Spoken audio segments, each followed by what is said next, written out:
like to go to the portion where we hear the remarks about the book. And we have here a very special guest with us this afternoon, and we're very thankful for his presence.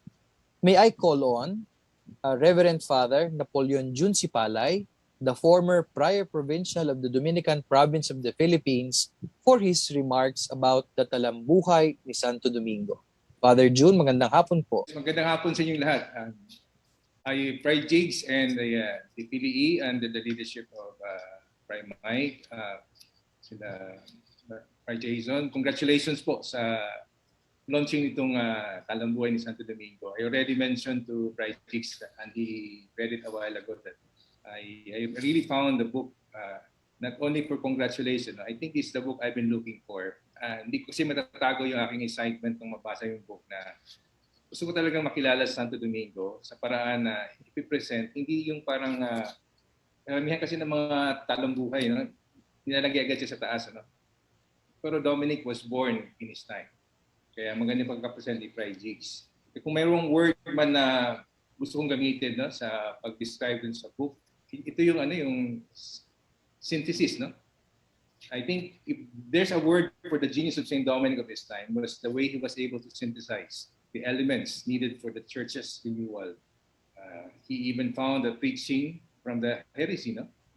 Effectiveness nila yung kanilang way of life. Pero ang effectiveness ng church yung orthodoxy. So he was able to put them together. And the best way of life of religious was able to put together. Kaya maganda yung mga points na na-raise kanina sa question and answer. Lalo na dun sa area ng conversion. I really appreciate that, Jigs, no? Sinabi ni Jigs kanina, may 5 chapters yung libro. Kaya may 5 points na ako dito. Don't worry, hindi pa ulitin yung libro. Makabuti tayo bukas. Sabi ni si Father Roy mag-share mamaya na binasa niya isang city yung libro. Pero gusto ko lang i-highlight yung mga points nito. Una, Dominic was the first founder and member of the order. Kung makikita yun sa sinulat ni Fry Jigs, bakit kaya, sabi nga ni Ralph kanina, bakit kaya si St. Dominic hindi ganong kilala? Kaya nga siguro sa buong mundo, ang unang gumawa ng pelikula si St. Dominic, hindi yung ibang mundo, ibang part ng mundo, hindi Pilipinong gumawa.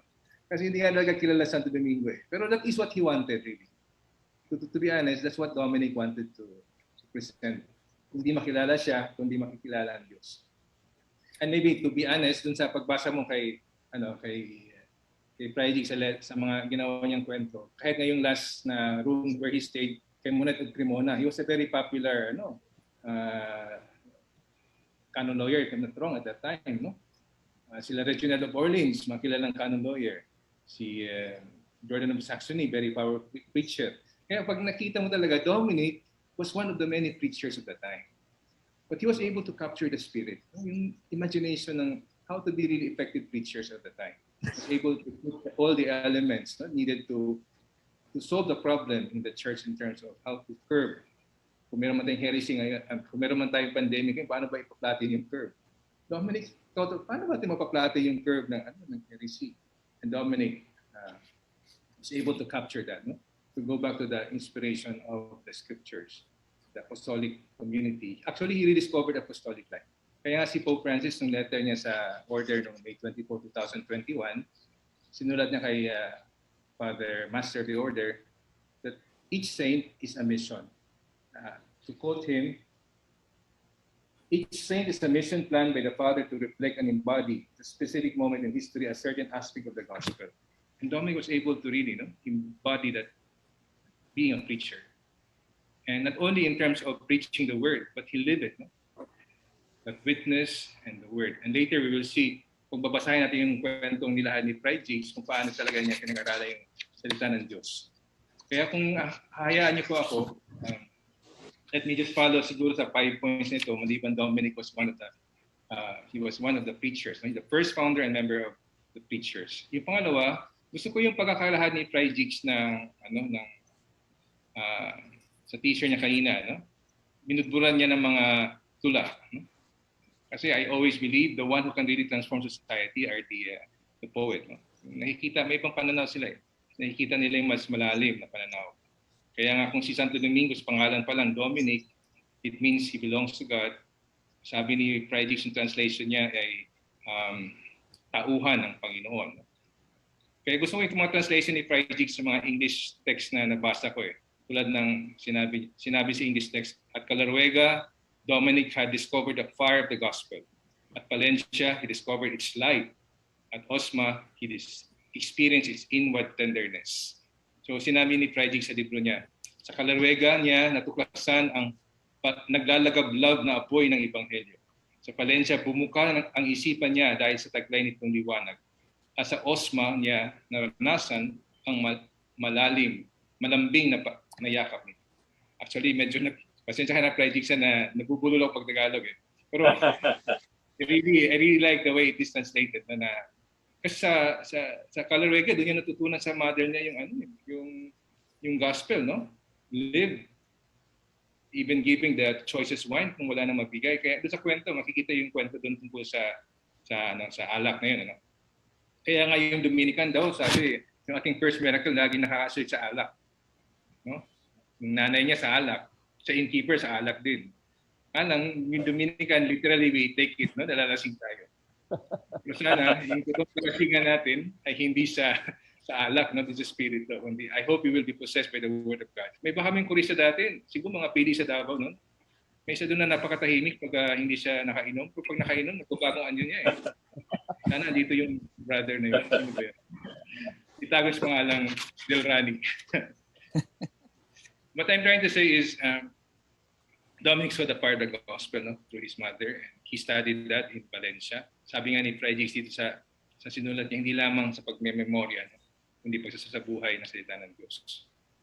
At dun sa Osma, dun siguro yung inspiration talaga ni Fry Jigs kay John Cassian, yung conferences. Kasi yun talagang text ni St. Dominic nasa Osma siya eh. Para siyang nag-visit actually dun sa Osma.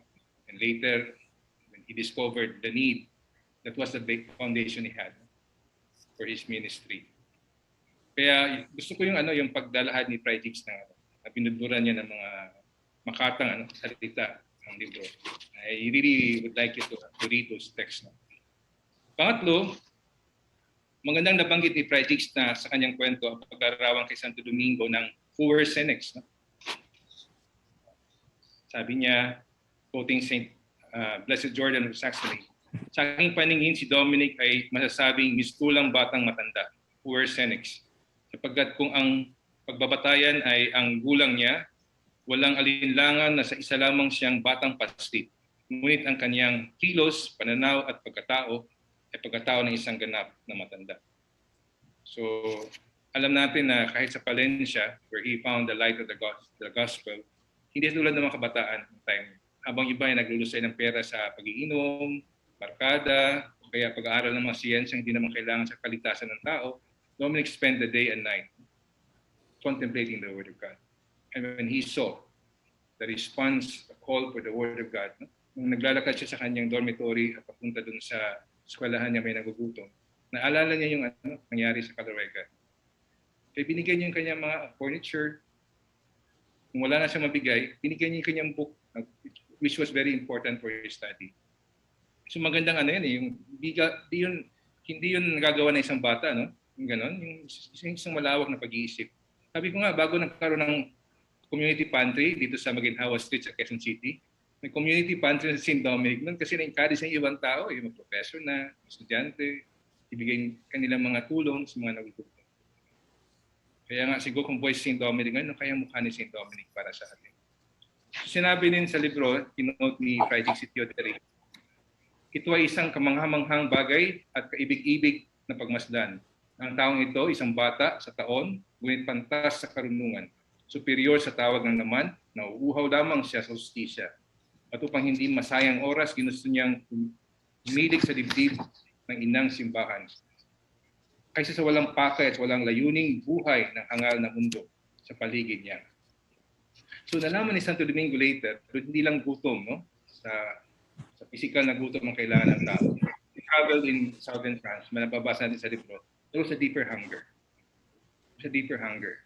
Kapag hindi pala pupuno yun, kaysa buhay natin, di ba? Meron talagang kulang eh. At it can never be filled. But it can only be filled by God. The Word of God can only fill what is lacking.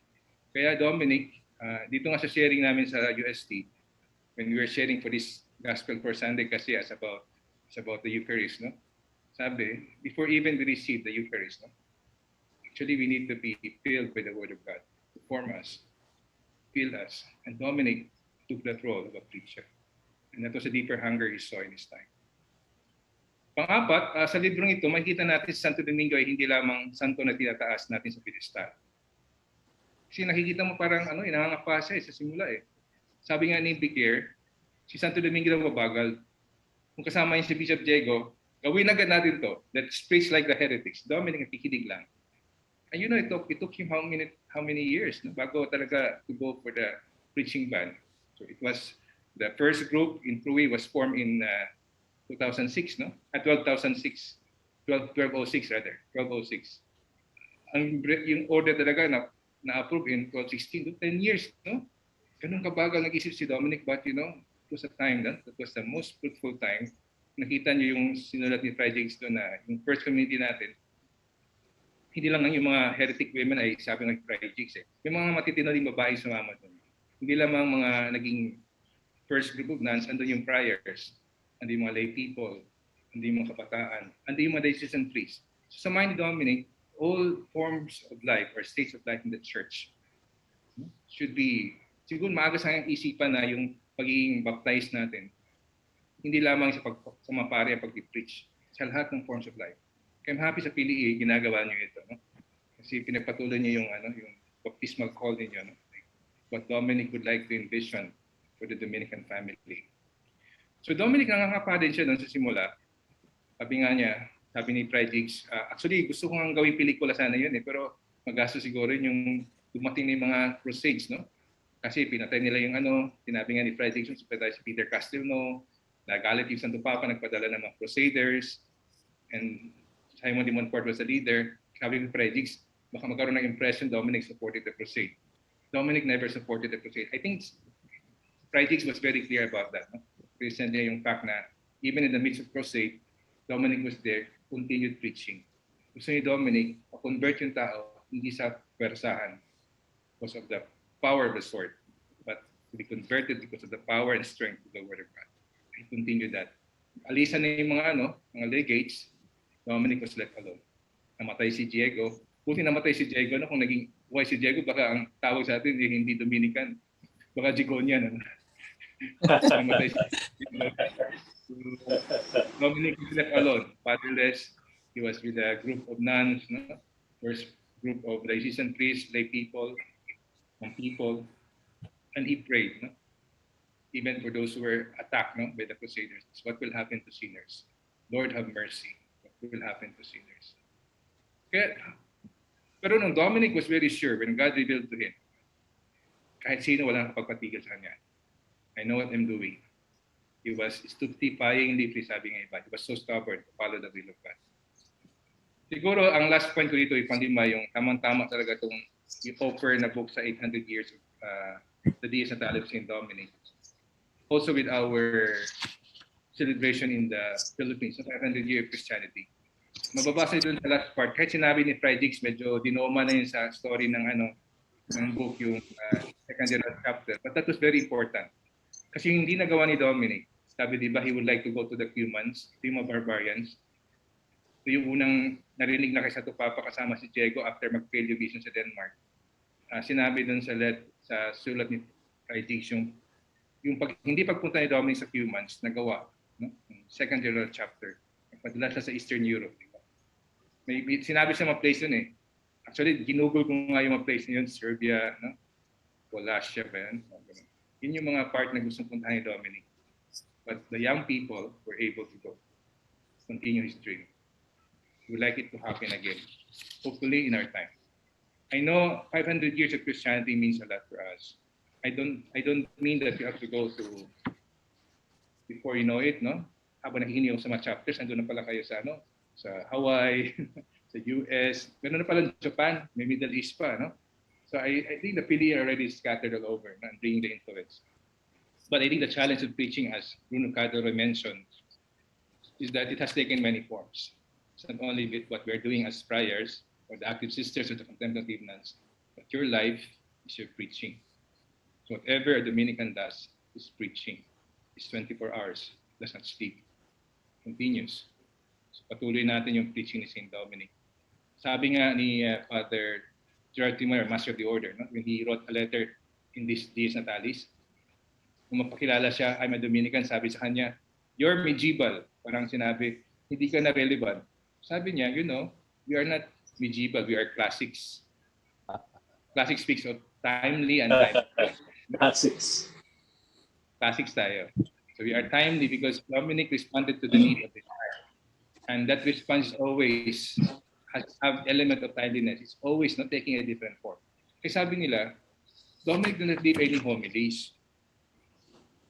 But if you look at the story written by Fray Jigs, Dominic put his mark, his character, in the form of government. Kaya yung general chapter na yun, I know it's very simple there, no? But Dominic put his character there. The renewal of the order is there. So if you like to know Dominic, know the government of the order. At doon nangyayari yung renewal. Kaya yung gathering ng PDE, pag nag-meet kayo, pinag-usapan nyo yung gagawin, that's very important. Kaya yung mga chapter namin sa province, sa general chapter, those are the points for renewal. In the province, and that's where Dominic is still alive. So, itong Dies Natalis, I think it's not good not to remember what Dominic said. Sinabi ni Dominic, I quote what Fray Jigs wrote in Philippine, his last testament.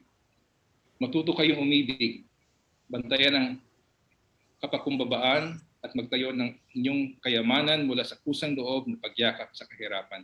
Thank you, Fray Jigs. You mentioned about this, about conversion. For me, that's very important. I think it's a reminder for all of us, not only for the PDE, but especially for the friars. We may live a very comfortable lifestyle, may not feel that crunch, no? But I'm not saying that we have to live in misery. No? We never sanctify misery. But what we are hoping in poverty is we depend not on anything else but on God. We embrace God. And God is the only reason why we have to live. So I thank Fray Jigs for writing this book. Sinabi, hindi ito nakasulat sa libro, pero alam ko, nasa teksto ni Fray Jigs nung Dies Natalis, nung niiyak yung mga disciples or the friars for St. Dominic. Sabi ni St. Dominic, do not weep. I shall be more used to you and bear more fruit for you after death than I ever did in life. Dinagdag pa niya, nang nagdasal sa Diyos, Holy Father, as you know, I have persevered with all my heart in following your will and have guarded and preserved those whom you have given me. I recommend them to you, preserve them, and keep them.